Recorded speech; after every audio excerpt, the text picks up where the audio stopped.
ভোলা মন পারবি না পারে যেতে।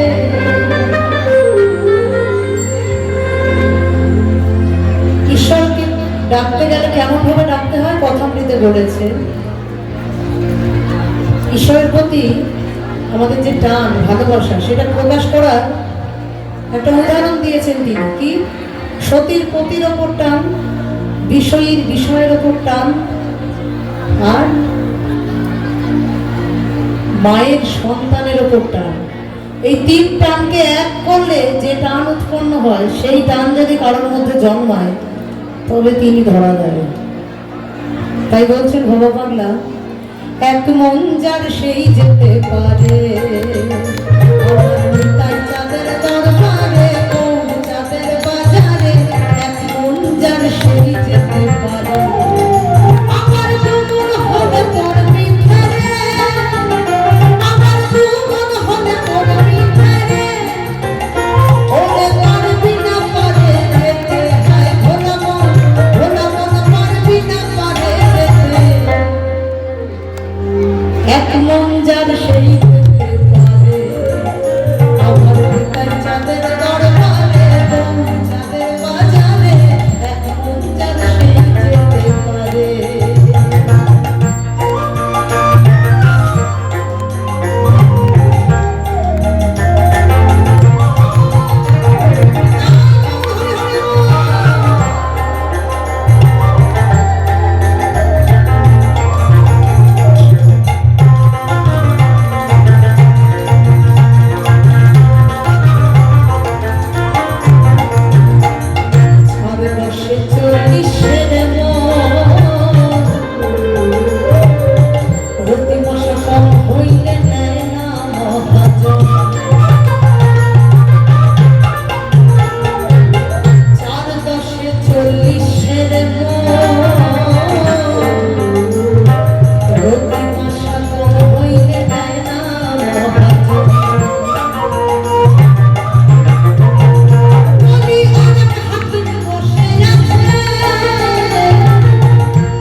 এই রক্ত মাংসের গড়া আমরা মানুষ এবং চরম ভোগী। এই ঘোর কলিতে আমরা কিন্তু সকলেই ভোগী মানুষ।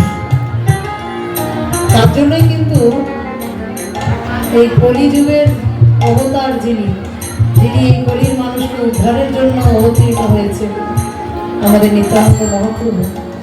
তিনি শুধু বলেছেন সেই তারক ব্রহ্ম নাম এবং শুদ্ধ ভক্তি, এই দুটেই হচ্ছে মুক্তির পথ। ভোলা পাগলাও সেই কথা বলছেন। এত সাধন ভজন এত কিছু তো আমাদের পক্ষে সম্ভব নয়। আমরা ভোগী মানুষ, ঘোর সংসারী। যে জন চাকতা করে ভিয়ানে